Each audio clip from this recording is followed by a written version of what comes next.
Good evening and welcome to a Monday Night Football like no other after a tumultuous 24 hours which has rocked the world of football to its very core. We do have a live game tonight. Leeds United are playing Liverpool and we will bring it to you, but it has become very much secondary to the bigger picture.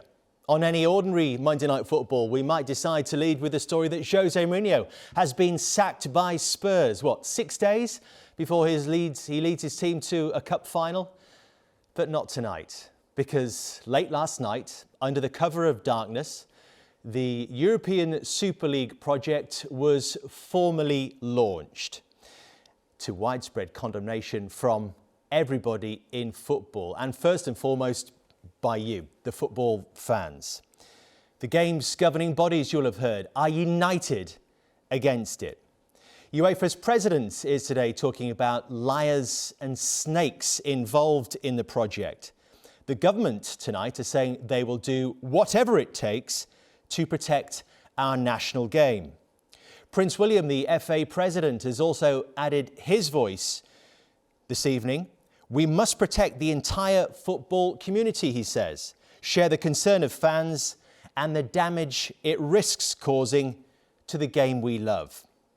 Gary Neville and Jamie Carragher are here tonight to give us their thoughts, and there is strong feeling in the room, as you might expect. Before we hear from them, let's remind you of what these proposals are for the European Super League. 20 participating clubs competing annually. 12 already confirmed as the founding members, including the 6 from the Premier League. 15 founding clubs will be guaranteed to compete every season, so they need a further 3 more at this stage. Then 5 further clubs to qualify based on domestic performance. They'll be playing midweek fixtures with all clubs continuing in respective national leagues. That's their proposal, with an August start each year and clubs participating in 2 groups of 10. 8 clubs will progress then to quarter-finals, with the final played in May at a neutral venue. And they say a corresponding Women's Super League will subsequently be launched. Well, we heard Gary's instant reaction last night after the Manchester United game. So, Jamie, let's start with you. What's your overall feeling on this European Super League? No different to Gary and every supporter up and down the country today. But what I would say is this is not Liverpool, Man United, Chelsea, Spurs, Arsenal, involved Man City. This is John Henry and FSG. This is the Glazers. This is Roman Abramovich, Sheikh Mansour, Stan Kroenke, Daniel Levy. These are the people to blame for this. And what they're doing actually right now is dragging institutions that we've seen in this country over 100 years basically through the mud, burning the history of what those clubs are basically about. Because from my own club's point of view, the only reason Liverpool are in this, or have a chance of being in this Super League, is the fact they've won 6 European Cups or 20 league titles. Only 1 each come from under FSG. So they used what Liverpool have done in their history, going back to Bill Shankly, even before that, to get into some league to line their own pockets. And the biggest thing for me, certainly, is the football world, in terms of everyone being against it tonight.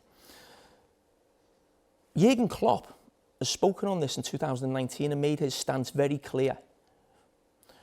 If Liverpool Football Club lose their manager on the back of this in the next 12 months or so, those owners will be run out of that club in a week. I can assure you of that. And the owners of Liverpool, because it hurts me more because it's Liverpool, and that's why I'm touching on them. This ownership bought Liverpool Football Club on the back of other American owners running the club badly, and the fans got them out. And these got the club for a steal. And it's now worth 6 or 7 times more. They've made the money. They've won the lottery with Liverpool. And my message to everyone is I think these clubs think this is a done deal, it's done. I don't think it is. I think supporters up and down this country can stop this. I really do believe it. And I think at the forefront of that will be Liverpool, because I've seen it before.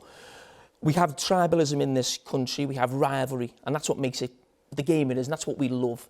Football fans get together, all of us, in TV, pundits, players, managers, get together and stop this, because it can be stopped. I'm convinced of it. And going forward, I think that's what we need. Marches on stadiums, supporters getting together. This cannot be allowed to happen.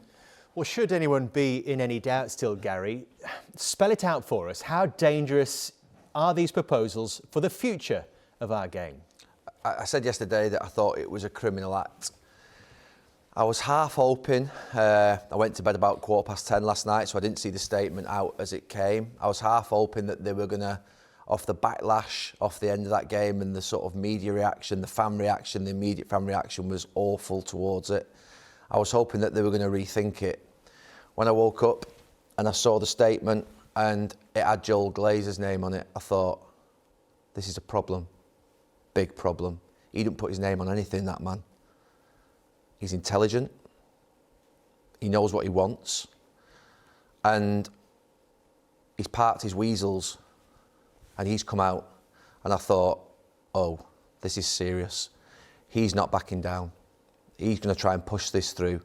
Once he puts his name on it, he's going to try and force this through. They've been through hell at Manchester United in the early years. They withstood it, they stared it out, they don't care. They don't care. And when I saw his name on it, I really worried. I'm enthused by the reaction of government, by royalty, by the whole of football, by the fans. But if they get this through, if they push this through, and these owners have pushed difficult things through in the past for these clubs, Levy's steel-like. The Glazers are steel-like. Abramovich, hard as nails in terms of, he won't care about criticism.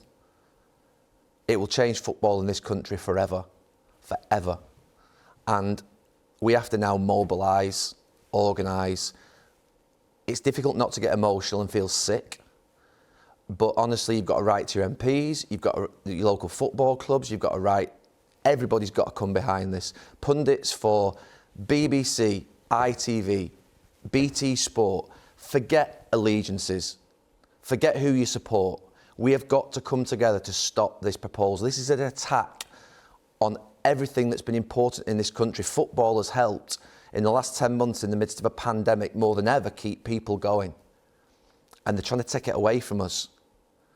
I feel slightly complicit. I've stayed pretty quiet in terms of the Glazer family over the years. Stayed pretty quiet because I've thought when the club were taken over as a PLC, that you knew it could be bought and it was out of the control of players, of fans, of everybody.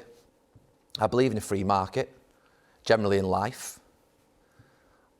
And I've always thought, what's the answer to the Glazers? Who takes them out? Russia, China, state money for the 2 or 3 billion quid it would need.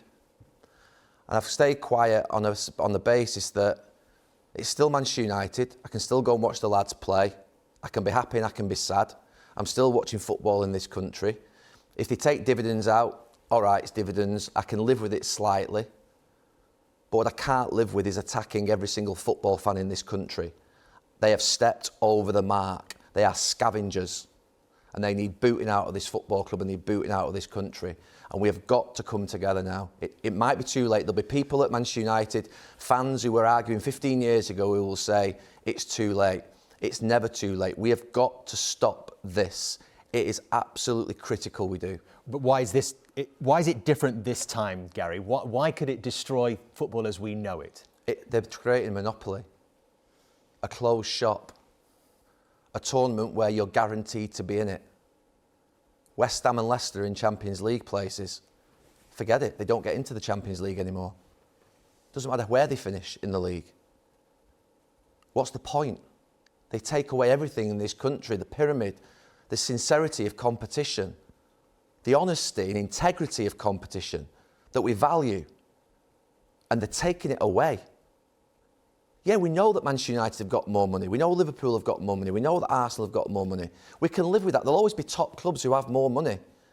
But they can be beaten by Sheffield United at home. They can draw with Fulham. And they're trying to take that away to create franchise football. Never. It can never happen. I don't think these 6 owners, I hope they're panting hard tonight. and feeling uncomfortable and their stomachs are churning. And their executives and the players who play for these clubs, I can't sit here and say to the players of Liverpool, of Manchester United, go on strike, because that wouldn't be right. But lads, if you've got it in you, you can stop this, you can mobilise. Jurgen Klopp can stop it, he's a man of integrity. Ole Gunnar Solskjaer can stop it, he's a man of integrity. They can all contribute to stopping it. And we must come together now, because this is an attack by 6 wealthy families on the integrity of our national sport, and it must be stopped. Well, we have asked all those involved at those 6 clubs to speak to us this evening on Monday Night Football, and all 6 have declined to comment. But one is playing tonight, Liverpool, and of course their manager Jurgen Klopp is someone we can speak to, and he has had a lot to say on this subject in the past. This was him speaking in August 2019. I hope there will never be this Super League. With the way the Champions League is now running, football has a really great product. For me, the Champions League is the Super League, in which you don't always have to play the same teams. Of course, he said, it's economically important, but why should we create a system where Liverpool can play against Real Madrid for 10 years in a row? Who wants to see this every year? That was Jurgen Klopp then, and this, speaking to Greg Whelan, is Jurgen Klopp now. Jurgen, not too long ago, you said you hoped there wouldn't be a Super League. What are your thoughts? What are your feelings today? Didn't change since that. My feelings, my opinion didn't change. Obviously, I heard first time about it yesterday. When you try to prepare a game like a very difficult game against Leeds United, and then so far. We got some information, not a lot, to be honest. Most of the things you more or less can read in newspapers or wherever.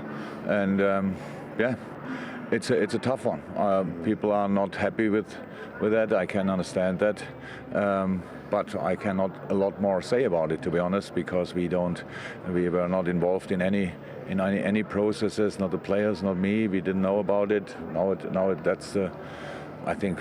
The case or the fact. The facts are out there, and now we will have to wait how it develops.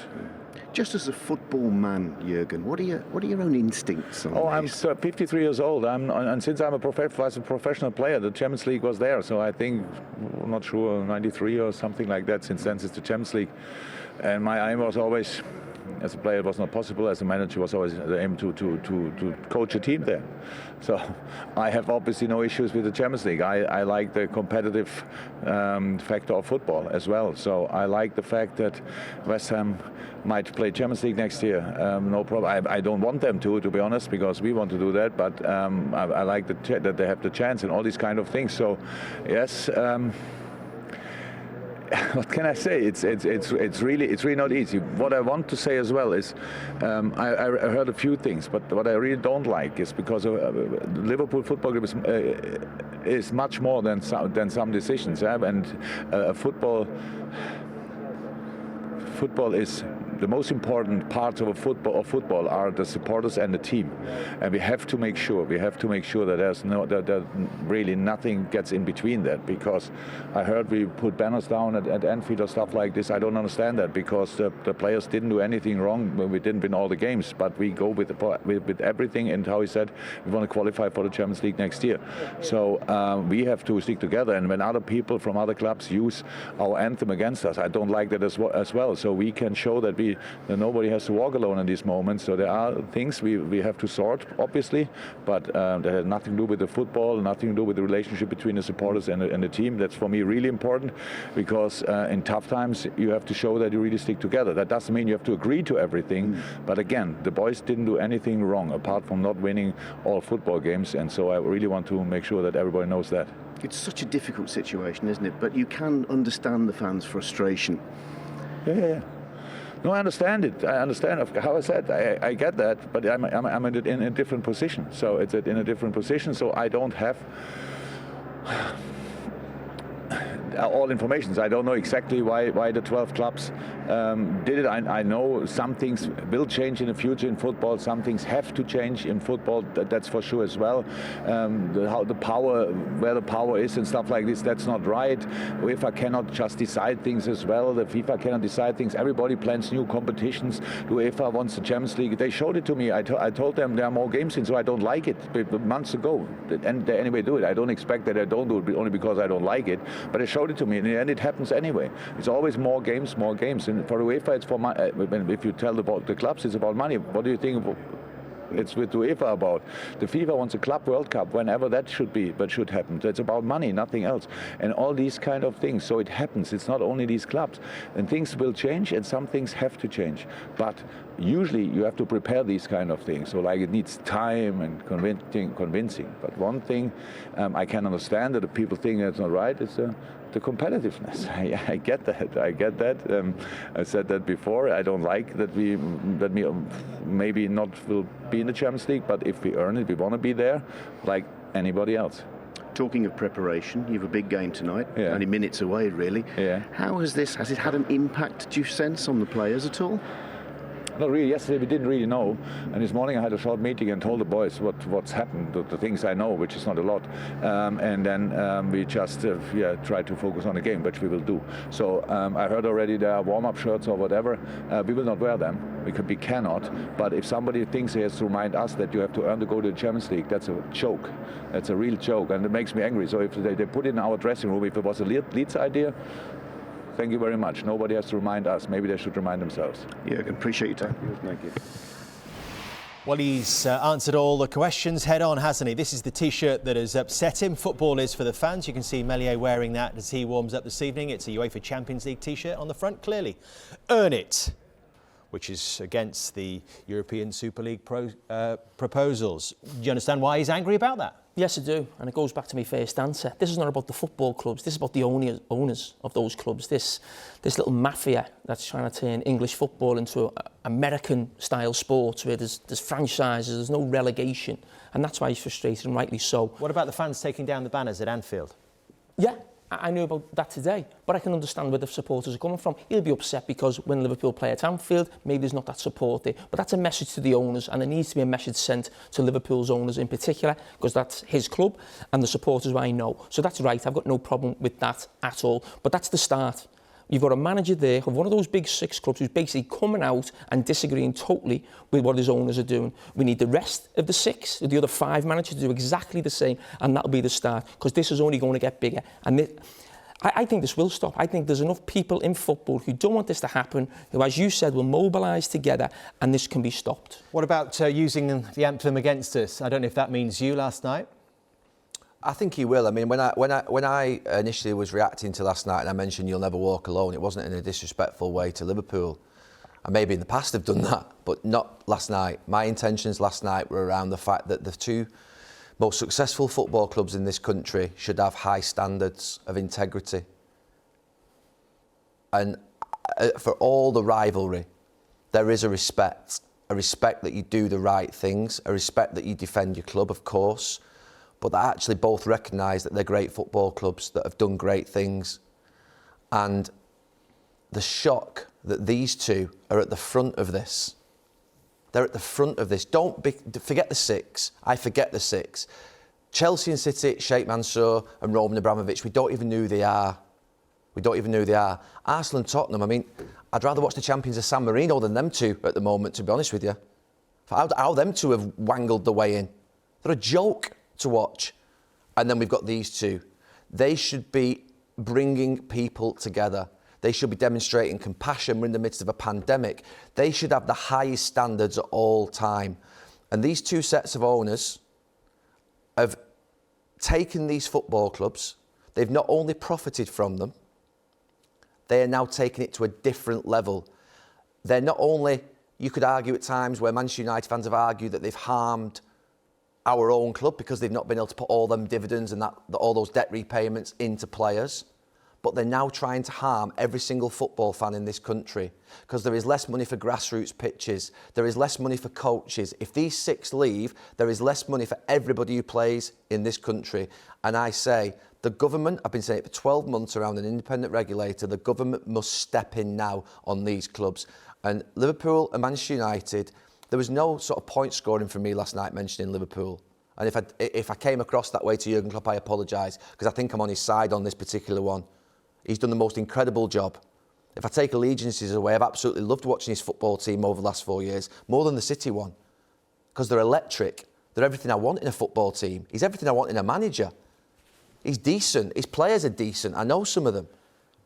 And the fans behind the goal are connected to those players, to that manager. And what's happening? They've been basically divided. Well, you've both talked about mobilising fans, and it seems to be happening already. We'll take Elland Road tonight. These pictures just come through to us. The banners are up there, you can see as well. There's always a plane, isn't there, as well? Say no to the Super League. The message is clear from everyone, and next we'll hear from the Crystal Palace chairman, Steve Parish.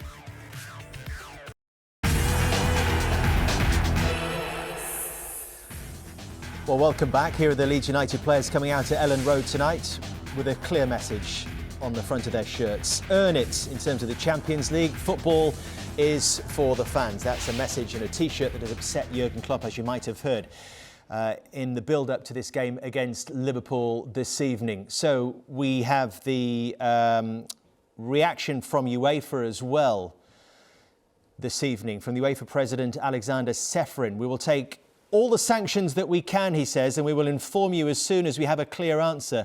My opinion is that as soon as possible, the players have to be banned from all our competitions. I cannot stress more strongly, UEFA and the footballing world are united against the disgraceful, self-serving proposals we have seen, fueled purely by greed. It's a nonsense of a project, he says. We will not allow them to take this away from us.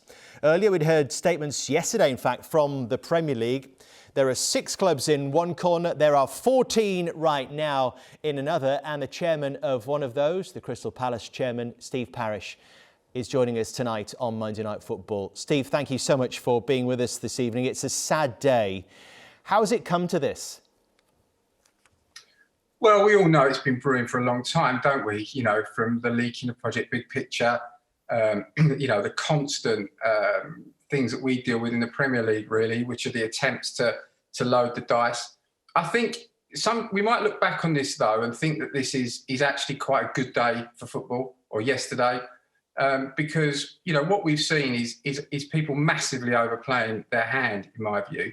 And it's quite strange because, you know, they were getting their own way on so many things. I mean, not many people know. I was sort of shouting in the wilderness about the fact that they were looking to get this coefficient through so that they could leapfrog teams in some instances. Even next year in the Champions League, I don't think people realise that 30% of the money will be awarded to teams based on their history of being in the league over the last few years. So, you know, they've been chipping away in the background, and they've actually been, by stealth, getting these things through. And it's been very difficult sometimes to get people to pay attention because they're quite remote. They're in a few years' time. So it feels like yesterday at the moment was a bit of a gift. I don't know what day they thought that anybody would react well to this or it would all be okay. But, you know, to unite Sadiq Khan, Boris Johnson, Macron, Jurgen Klopp, every football fan in the country, you guys, every chairman other than the top 6, every chief exec, together on a Sunday afternoon is quite some talent. And, you know, I was actually really, really encouraged by the outpouring from everybody. And I think that, you know, we may actually get into a very good place, I hope, after this. So right now, as things stand, Steve, are you quite confident that this will not happen?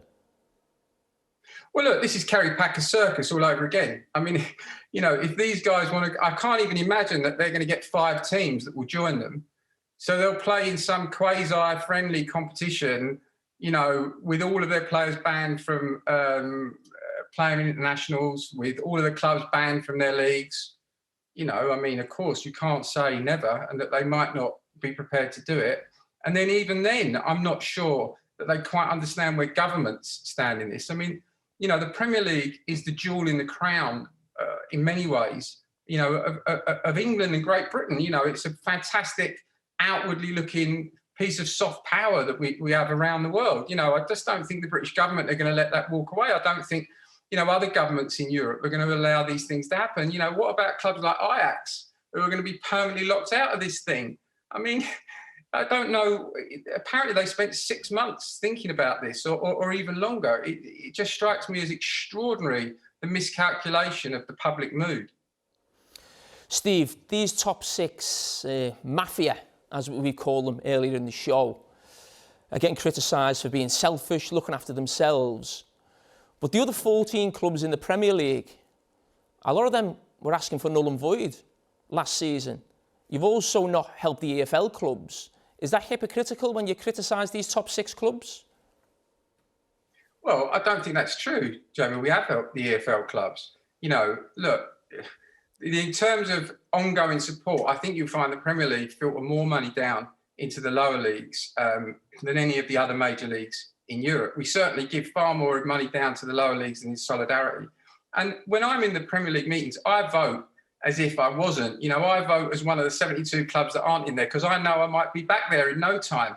I vote on the basis that I have a duty of care to the game, and that if it could be Nottingham Forest or Leeds when they weren't in the league, or Aston Villa have won the Champions League who are voting on these issues. And I encourage everybody in the league to do that and take their responsibility seriously and not be bullied constantly by these guys. So we represent the rest of the football pyramid because we're not stupid enough to not understand that we might be back there. And we represent the fans. And every single thing that we do in the Premier League is open to public scrutiny. And that's the way that it should be. And we have enormous fan pressure because, if you guys are quite rightly pointed out, you know, this is all about the fans. I'm a fan. This is my club I supported since I was 4 years old. I'm involved in football because I think that there's a dream, as naive as I might be, that one day we might play in Europe. What is the point for all of us if that dream is taken away? So, you know, I think that looking back on some of the single issues, yes, you know, when the Co-op are taking business rate relief and making 128 million in profit, you know, when we were uniquely being asked to bail out totally clubs in the Championship that had often been profligate in the way that they run their business, notwithstanding we did come up with help and we should come up with help. You know, I think that if you just look at that issue, which was debated and we got to the right answer, but generally we do get to the right answer. I think it's 99%. Steve, that was a criticism you received, wasn't it? Because this was around the issue of the pandemic and the clubs coming to you for bailouts, and the quote that you gave was the supermarkets aren't instructed to help out the corner shops, when it was the Championship clubs coming to you at a time of crisis. I think that was Jamie's point about, is this all a bit about self-service here? Oh, look, every single club, you've got to make sure they first don't go out of business. You know, if you guys don't think that in some ways this is born of the pressures of the pandemic, you know, these big clubs have lost a lot of money. And the other side of this, we've got to look at a way of trying to connect the dots and bring us all back together. These clubs have lost a lot of money, and somebody's turning up and saying that you can have a £350 million check each. And that's going to cure a lot of problems in these clubs who are hurting financially. You know, in the end, we have to balance the books somehow and at some point. We did help the lower leagues. We should continue to help the lower leagues because I might be back there in no time. So, of course, we need to support the football pyramid. And I would never vote against a change to relegation. We understand the duty of care we have to the game in that league. But this is beyond the pale. This is incredible what's going on. You know, for these clubs to want to invent a tournament based on an arbitrary period of history, to leapfrog clubs in Europe that have a much stronger history over a longer period of time and just say we're the gilded elite and it will never change, is abhorrent to every single football fan in this country and every single football fan around Europe. Steve, you've got a meeting tomorrow with 14 clubs, the 6 that are obviously looking to break away, haven't been invited or they've not turned up for whatever reason. What's on the agenda? What are you looking to achieve out of the meeting? And is it a case of that you're going to look to punish these 6 clubs, or are you going to look to maybe put an olive branch out there and sort of bring them back to the table? Well, of course we want them back to the table. You know, of course, you know, these are massive brands. You know, they are very successful in some of them forever, most of them over recent periods. You know, we need them in our league. The Champions League need them as part of the Champions League. And we have to find a way of understanding the issues that drove them to this, but equally we have to be strong. And I think the outpouring that we've had against this, does give us some strength now to talk to them and say, look, we are 14 clubs, that we aren't currently as big as you. We understand that. Historically, some of the clubs here have been as big as you. And there are clubs that aren't even in the league right now that are even, bigger than some of us. And you have to take us into account, and you have to take the whole of football's views into account. And hopefully UEFA are already working on it. Hopefully we can find, a resolution. The president of UEFA has described Agnelli and Ed Woodward as snakes. How would you describe them? Well, look, I think there are a lot of personal relationships that have been fractured by this. And, that's another thing that sometimes it's difficult. There's many meetings that I've sat in and I said, guys, just say what you want. You want us to keep going and doing research until it says what it is that you want to sell your own games, that you want to do X, Y, Z.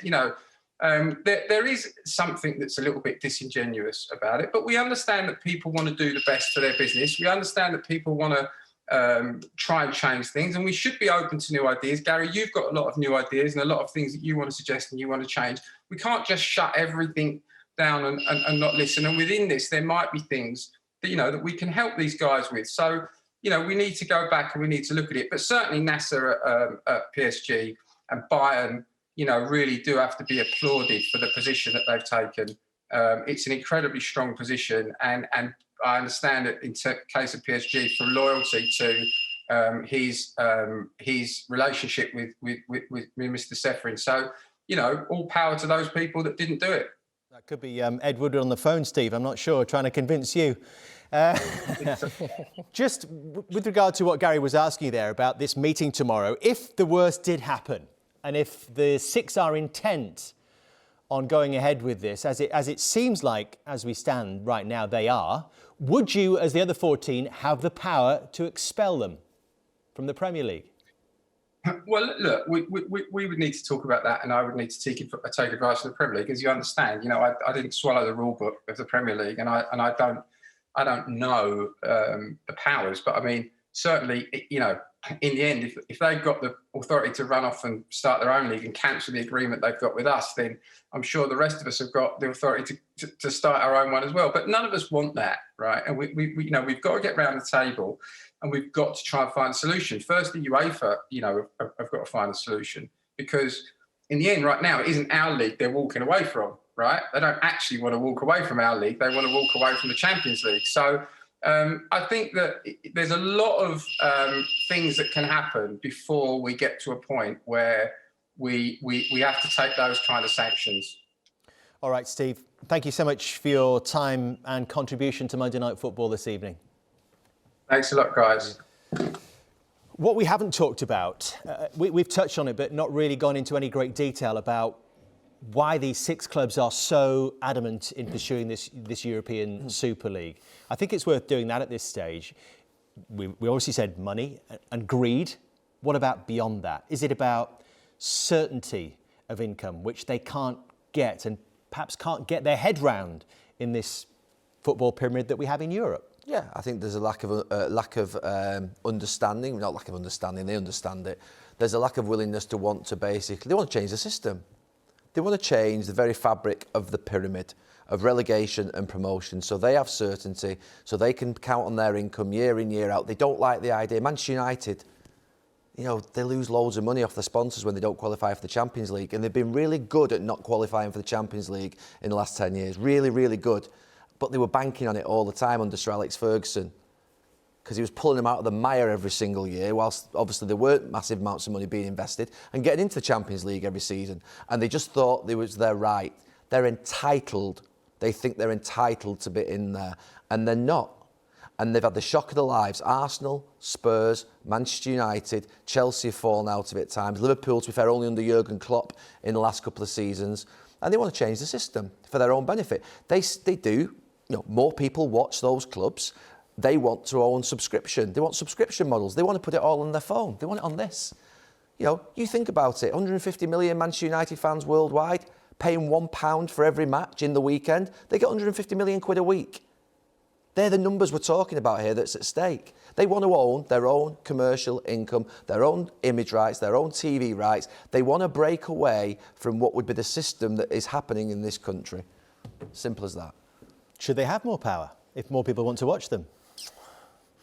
I think the situation with the Premier League, where there's a vote of 14 and the 6.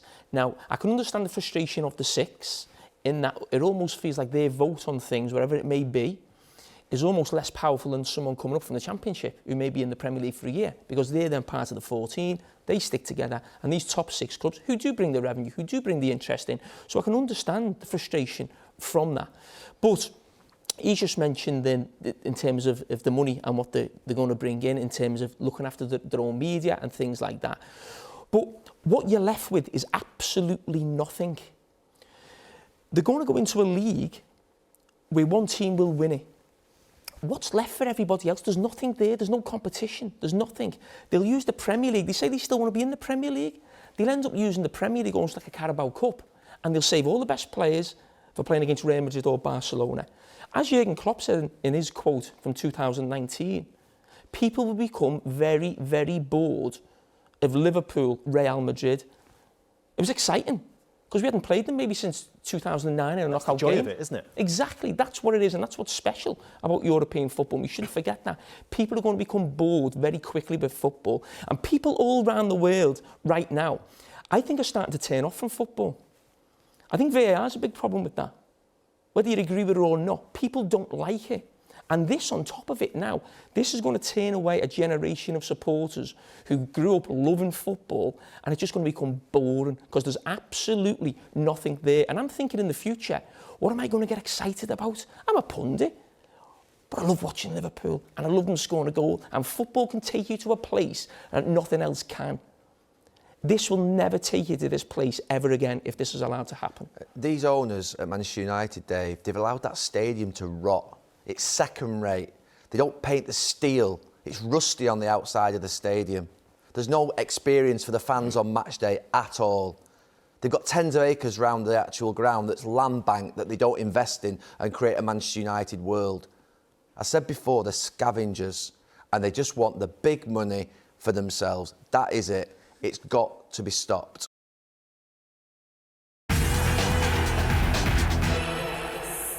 So live on the Monday Night Football tonight, we're watching Leeds United with their Champions League Earn It t-shirts on, taking on Liverpool. Put yourselves in their positions, Jamie. What can they be going through their minds right now? Well, Jurgen Klopp mentioned he had a meeting this morning and he will have had to have spoken to the players, because what he will want is that completely out of their mind. Now, that won't be the case. There is something when it's that big. You have to address it as a manager and almost try and, OK, address it, put it to bed. We've got a game tonight. It'll be very difficult. Now, Jurgen Klopp said in his interview they are going to use the T-shirt of Leeds United as motivation, basically, and try and use that to help them win this game. Because it is a vital game for Liverpool. You can't forget that. The results have gone for them this weekend. But I think the players right now will feel exactly how we do. But they're in a position where it's very difficult for them to ever come out and say anything. And I wouldn't criticise the players for that. And one of the reasons why is I never said nothing about Hicks and Gillette. You never said nothing about the Glazers when you were a player. It's very difficult as a footballer. I always felt I play for the club, I support the club no matter what. I didn't feel like that inside the club and what I said privately. And those players, I can guarantee you, 99% of them will feel the same as every football fan up and down this country. You can wear T-shirts. What else can you do? As Liverpool players or Leeds? Either. Look, I think there's no doubt over this last 2 or 3 years that Jurgen Klopp's team have been an incredibly popular team for how they've played football. They're unpopular tonight. Everybody in this country wants Leeds United to win this game. And I don't like Leeds United or Liverpool, so I'm not talking here about a club that I like. You know, they're two biggest rivals for Manchester United in my time. But everybody in this country wants Leeds United to win tonight. And Jurgen Klopp, over a period of a few years, has worked so hard with those players to build a spirit, to become a team that could be revered around Europe, around this country. And tonight, they're up against it because of the actions of their owners. And it'll be a massive distraction to Liverpool's players. They'll know, they'll feel it. And for Leeds players, it may be an inspiration.